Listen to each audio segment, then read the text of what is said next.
La vue de profil, qui est sûrement le placement le plus utilisé par les entraîneurs lorsque nous travaillons avec la passeuse.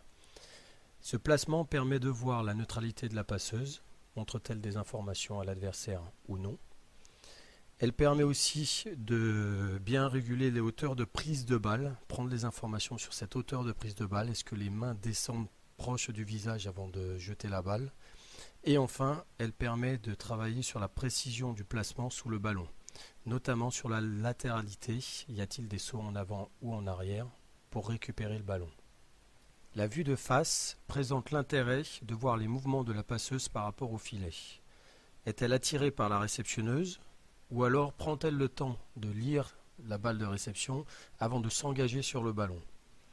En deux, elle donne la possibilité de bien corriger le lieu de prise de balle, c'est-à-dire la balle arrive-t-elle entre les épaules au moment du contact, est-elle légèrement décalée sur l'épaule gauche ou sur l'épaule droite. Elle permet aussi, mais dans une moindre mesure, de voir la hauteur de prise de balle. Enfin, elle donnera la possibilité de corriger une différence de hauteur entre les deux mains. La vue de dos présente les mêmes avantages que la vue précédente, si ce n'est qu'on peut mettre en relation la passe avec la cible. Elle nous permettra donc d'intervenir sur les orientations d'appui et nous permettra aussi d'avoir une plus grande précision sur le toucher. En effet, la vue de dos donne en fait la possibilité à l'entraîneur de se focaliser sur la prise de balle et notamment sur l'action des pouces lors du jeté. Ce point est très important car il reste l'une des fautes les plus communes chez le passeur débutant. Il arrive très facilement à comprendre la projection de la passe avec index majeur sans aucune difficulté.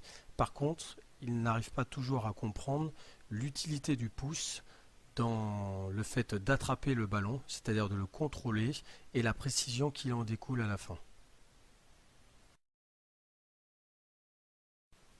Pour terminer, mettons-nous un instant à la place de la passeuse et intéressons-nous aux repères qu'il est possible de lui donner en termes de toucher.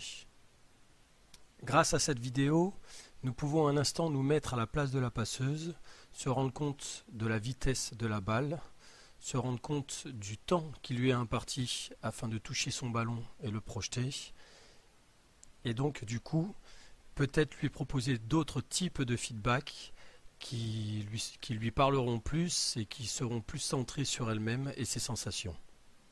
Au final, préparer les mains tôt, ce qui participe à accentuer le temps de silence. Cela pourrait correspondre sur un plan visuel à chercher à voir le ballon le plus longtemps possible au travers de ses mains. Avoir une prise de balle haute peut être énoncée de la manière suivante, c'est vouloir rapprocher son ballon de la main de l'attaquant central, mais en termes de vision, c'est avant tout empêcher le ballon de se rapprocher du visage. Et enfin, pour le jeter, c'est rechercher cette impression d'accélération. Visuellement, la joueuse doit avoir l'impression que le ballon gicle de ses mains en respectant l'angle qui fera que la trajectoire de la balle sera haute ou accélérée.